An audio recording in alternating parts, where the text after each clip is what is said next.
Guys welcome to my channel. ఇది ఒక mini vlog. ఇది వినాయక చవితికి 1 డే బిఫోర్ అనమాట. ఇంకా ఫెస్టివల్ అనగానే ఇంకా క్లీనింగ్తోనే అన్నీ స్టార్ట్ చేస్తాం కదా వర్క్స్. సో ఆ రోజు డీప్ క్లీన్ చేసేసరికి లేట్ అయిపోయింది. బయట చూస్తే వర్షం పడుతుంది ఇంకా. సో అలా వర్షంలో వేడి వేడి బజ్జీలు చేసుకొని తింటే అబ్బా సూపర్ ఉంటుంది కదా. సో డిన్నర్లోకి పప్పు, అన్నం అండ్ పక్కనే ఆలు బజ్జీలు చేశానన్నమాట. ఇంకా కొద్దిగా పిండి మిగిలితే పకోడీ కూడా వేశాను. ఇంకా మాతో పాటే మా పాపకు కూడా డిన్నర్ ప్రిపేర్ చేశాను.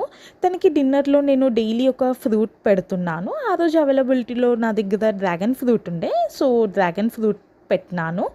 ఇంకా నాది కుకింగ్ అంతా కంప్లీట్ అయింది. తిందామని ప్లేట్లో వేసుకున్నాను. ఇంకా నా చేతిలో ప్లేట్ చూడగానే ఆడుకుంటున్నామే లాగడానికి ట్రై చేసింది. సో చేతిలో ఏదున్నా గుంజేయడానికి చూస్తుంది. సో ఇవాళకి అంతే.